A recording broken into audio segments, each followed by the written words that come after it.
사무엘상 15장 17절로부터 24절까지의 말씀을 한 목소리로 합독합니다. 사무엘이 이르되 왕이 스스로 작게 여길 그때에 이스라엘 지파의 머리가 되지 아니하셨나이까.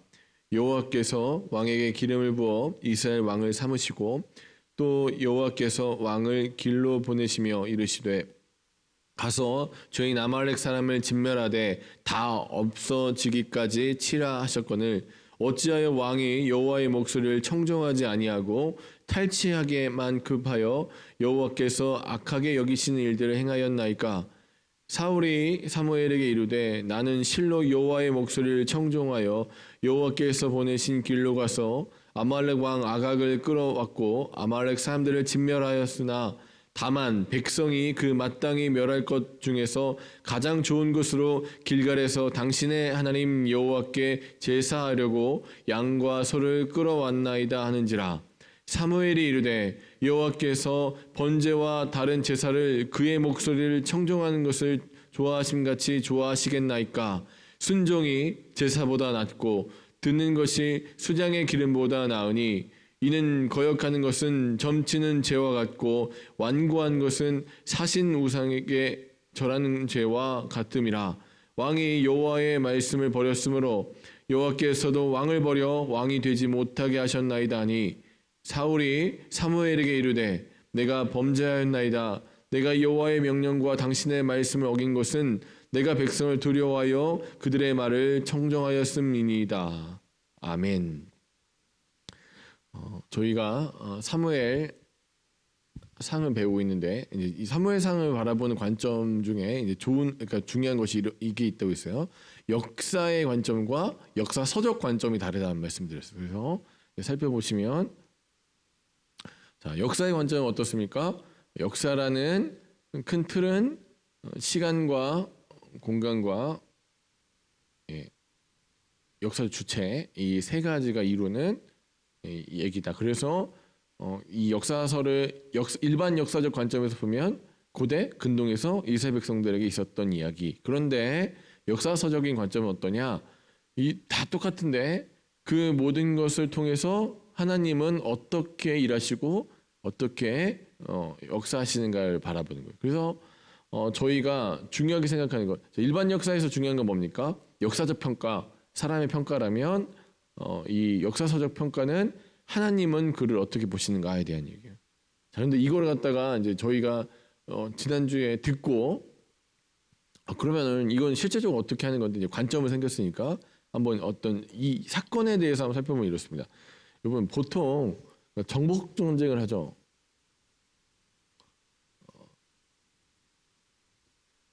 그러니까 이 땅을 뺏는 전쟁을 하면 맨 처음에 얻게 되는 게 뭐가 있을까요? 일단 1차적으로 땅을 얻겠죠. 정복 전쟁했으니까. 그다음에 두 번째가 뭘 얻죠? 싸워서 이겼어요. 어느 나라 쳐들어갔어요. 그러면은 땅을 얻고 그다음에 또 뭐가 필요할까요? 노예를 얻겠죠. 또 세 번째는 그 밖에 노획물들.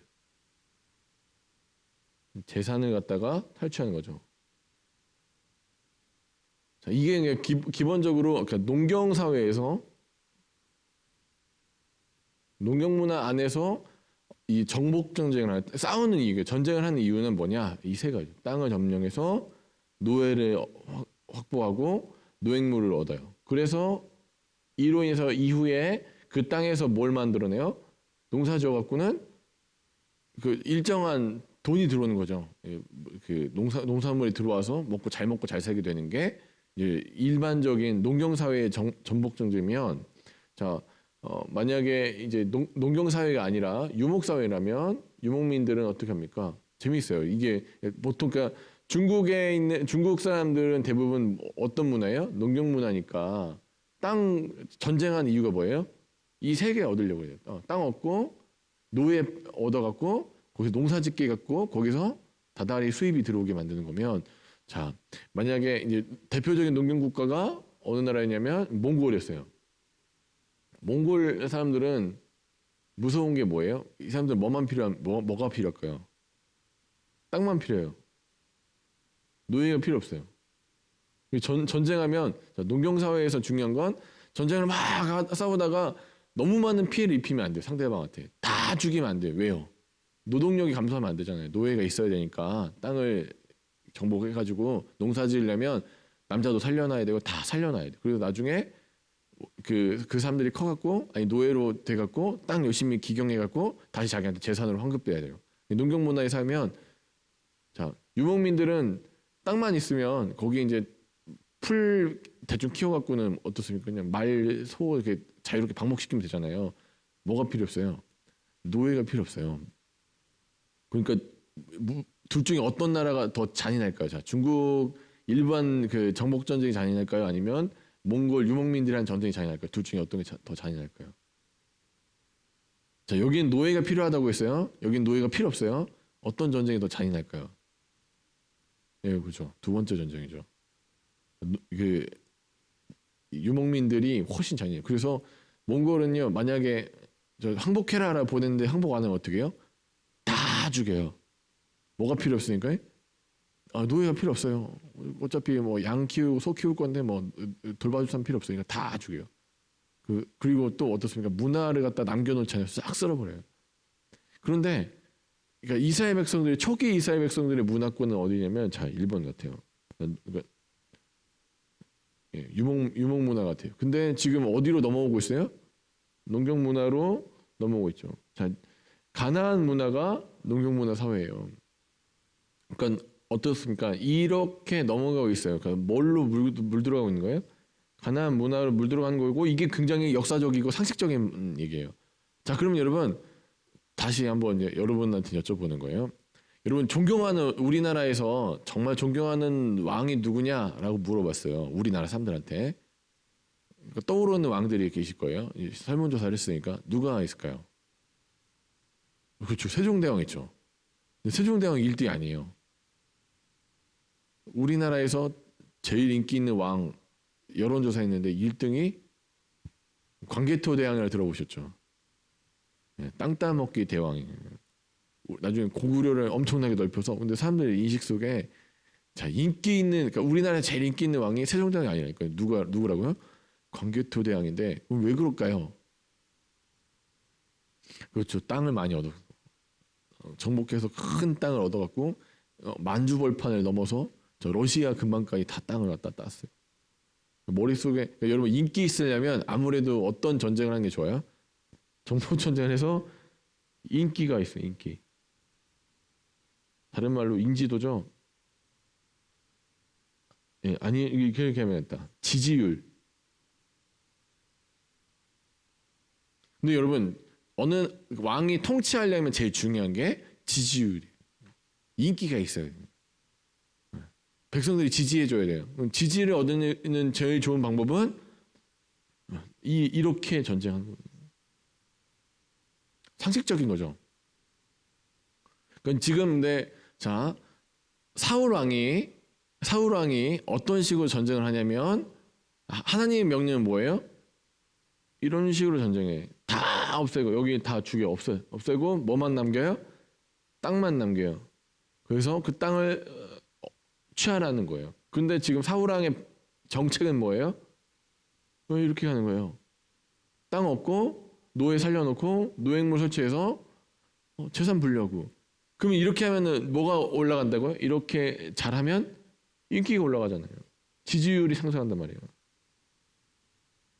상식적인 일을 한 겁니다. 역사적인 평가는 사울에게 굉장히 후하겠죠. 잘했어. 그렇지. 땅 얻어. 그러니까 여러분 그냥 생각해 보세요. 우리가 예를 들어서 일본을 쳐들어갔는데 거기다 핵폭탄 하나 떨어뜨리고 싹 죽이고 돌아왔어요. 그러니까 보면 핵폭탄 만드는 비용이 뭐 몇십억 되죠. 몇십억 원 그러니까 땅에다 던지고 갔다고 하면 대통령 지지율이 아주 떨어지겠죠. 근데 전쟁 들어가서 일본을 갖다가 쳐들어갔고 일본 사람들 다 노예로 삼고 앞으로 거기서 농사 짓는 거 다 우리나라로 꼬박꼬박 온대요. 일 안 하셔도 이제는 먹고 사는 거예요. 노예 부리면서. 그러면은 대통령 인기가 어떻게 돼요? 엄청 올라가겠죠. 당연한 행동한 거예요. 어떤 게 더 인기를 얻을 수 있을까? 여호와의 명령을 따른 그러니까 이 1번처럼 땅도 없고 노예도 없고 노획물도 얻는 전쟁을 해야 되는 건가? 2번처럼 이 그냥 땅만 얻는 전쟁을 해야 되는가? 둘 중에 그 지도자가 고민할 때 어느 게 더 인기가 있는 거예요? 1번이 인기가 있죠. 땅도 없고 노예 해갖고 거기다 막 해서 이제 여러분 일 안 하셔도 돼요. 생각만 해도 좋죠.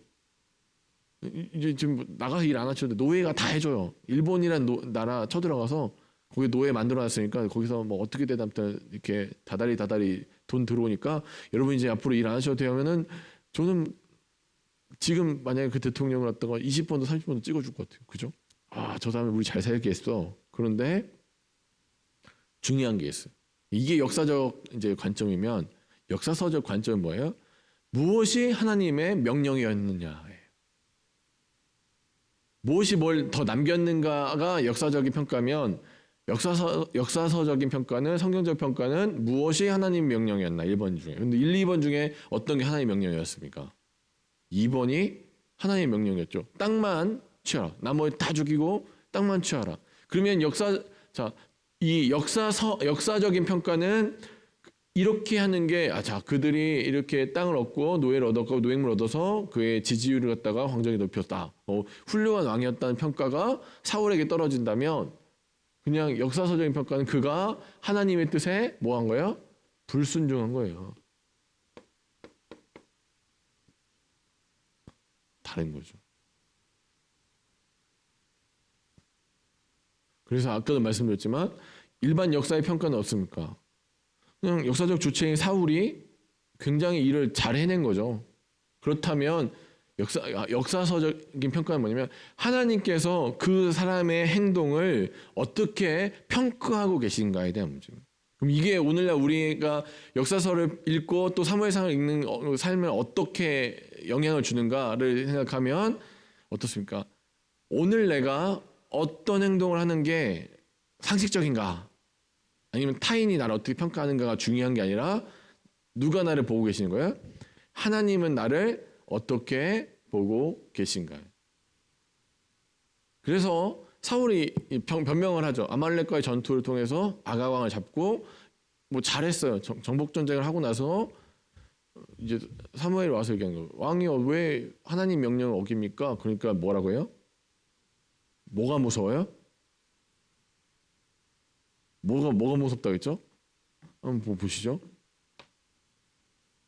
자, 24절 같이 한번 다시 읽어볼게요. 15장 24절입니다. 사울이 사무엘에게 이르되 내가 범자였나이다. 내가 여호와의 명령과 당신의 말씀을 어긴 것은 왜 그랬대요? 내가 백성을 두려워하여 그들의 말을 청종하였습니다. 내가 지지율이 떨어질까 봐 일반 왕들처럼 일반 세상 왕들처럼 지지율이 떨어지면 안 되기 때문에 내가 이런 행동을 했습니다라고 얘기할 때 근데 이스라엘 왕과 그 일반 왕이 다르다고 말씀드렸죠. 전혀 이렇게 성격이 다른 왕인데 이스라엘 왕은 어떤 사람들이에요?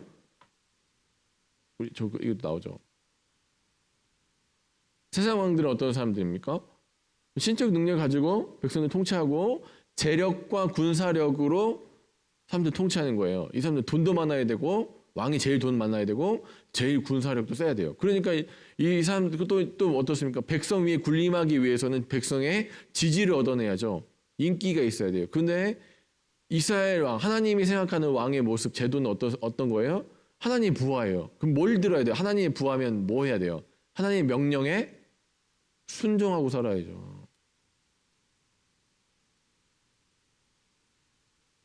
지금 사울은 일반 세상 왕들의 관점에서 일을 한 거니까 잘한 거예요, 사실은요.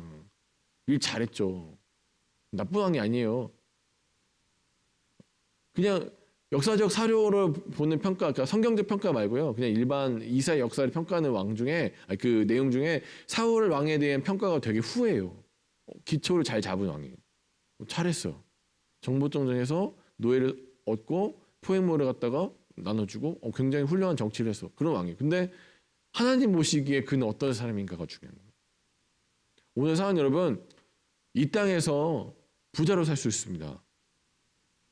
굉장히 후한 평가를 받으면서 사실 수 있어요. 이 땅에서 지금 오늘 여러분이 조금 치사하게 살면서 나쁜 짓 하면서 하나님 뜻 조금 어겨가면서 살면 어쩌면 부자로 잘 먹고 잘 살 수도 있어요. 중요한 게 있는데 그런데 지옥 갈 수 있어요. 하나님은 어떻게 평가하시는가?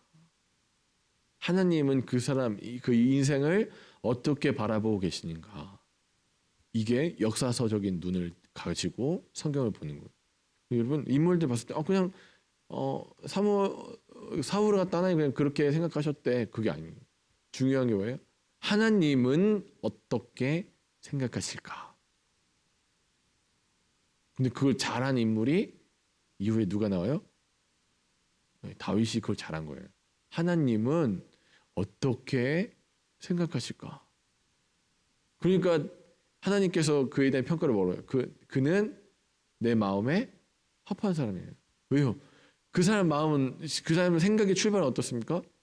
하나님은 어떻게 평가하실까?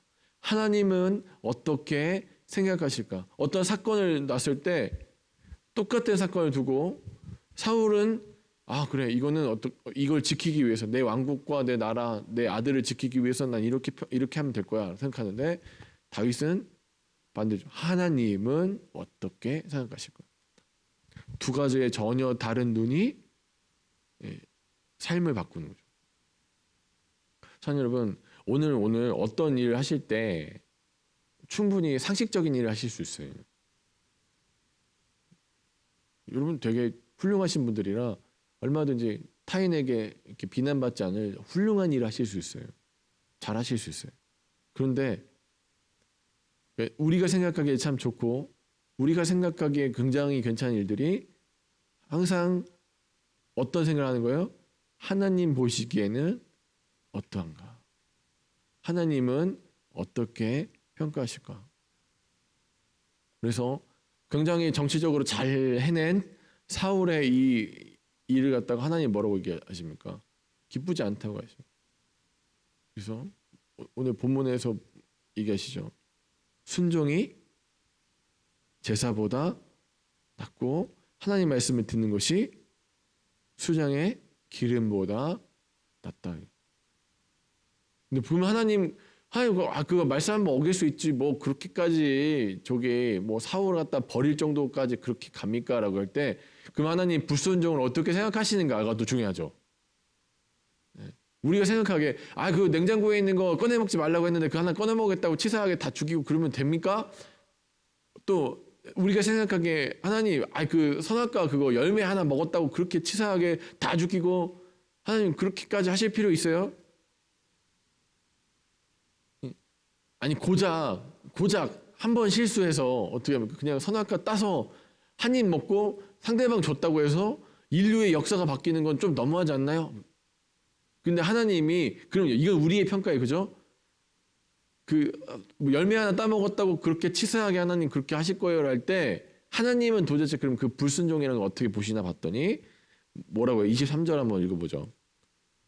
하나님의 평가는 어떻습니까? 이는 거역하는 것은 어떻게 해요? 점치는 죄와 같고 또 마음을 하나님 말씀 안 듣는 완고한 것은 사신 우상에게 절하는 죄와 같은.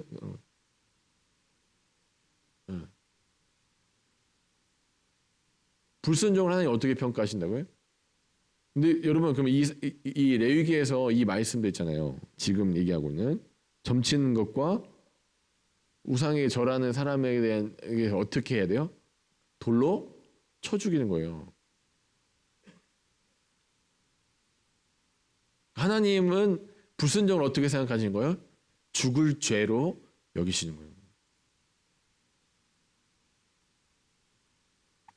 변명하잖아요. 지금 사울은 이게 별 문제가 아닌 거예요. 그러니까 지지율 올리려고 백성들이 좀 무서워요. 백성들 눈치 좀 보이니까 내가 좀 그렇게 했어요. 양해 바랍니다라고 얘기했는데 하나님 평가는 뭐예요? 뭐 불순종이야. 불순종 좀 하면 어떻습니까? 하나님 말씀 조금 어기는 게 어때서요? 선악과 한 번 따먹었잖아요. 내가 두 번, 세 번 잘못하는 것도 아니잖아요. 그런데 하나님의 평가는 어떻습니까? 불순종은 죄야. 죄는 다 죽어. 그때 말씀드렸죠. 종이 두 장 있는데 하나는 발자국이 막 박혀서 완전 더러운 종이고 하나는 점 하나 찍힌 꼬투리만한 점 하나 찍힌 종이면 둘 중에 어떤 걸 사시겠습니까? 여쭤봤을 때 뭐라고 여러분 현명한 평가는 뭐예요? 둘 다 안 삽니다예요. 이것도 하자 있는 거고 이것도 하자 있는 거예요. 그렇죠? 이게 점 하나 찍혔으니까 살게요. 아니요. 둘 다 죄예요. 둘 다 문제 있는 거예요. 조금 범죄한 거랑 많이 범죄한 거랑 어떤 차이가 있냐? 그냥 둘 다 범죄한 거예요. 하나님 보시기에는. 하나님은 어떻게 보실까?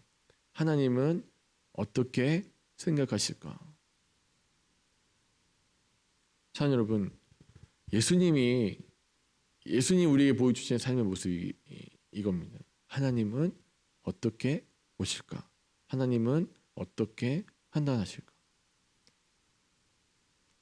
오늘 우리가 역사서를 통해서 하나님의 말씀을 들었습니다. 그냥 듣는 것에서 얼마든지 멈출 수 있어요. 좋은 얘기 들었네. 좋은 관점을 얻었네. 그런데 좋은 관점을 삶으로 살아내는 거. 알미 삶으로 바뀔 때 역사가 일어납니다. 오늘 우리가 알았어요. 그렇게 보면 안 되는구나. 하나님이 어떻게 보실까를 생각하며 살아야 되는구나를 잘 아셨습니다. 그럼 이게 뭘로 변해야 돼요? 오늘 우리가 생각할 때 우리의 생각과 우리의 뜻을 따라서 사는 것이 아니라 하나님은 이것을 어떻게 생각하실까? 하나님은 어떻게 이것을 판단하실까를 이루어내면서 그렇게 살아가는 게 하나님의 백성의 삶이라는 것입니다. 그것을 성공해낸 왕 다윗 왕과 그것을 계속해서 자기는 나름대로 잘 하지만 나름대로의 삶을 살고 있는 사울의 둘의 극명한 대비를 이루는 것이 사무엘상에서 우리에게 던지는 하나님의 말씀입니다. 참 여러분, 오늘 하루 사시면서 하나님께 좋게 하십시오. 사람에게 좋게 하지 않으시고 사람에게 좋게 하십시오. 하나님께 좋게 하십시오. 하나님이 어떻게 평가하실까를 생각하시면서 오늘 하루의 삶을 하나님께 드리는 사랑하는 저와 여러분 되시길 주의 이름 간절히 축원합니다.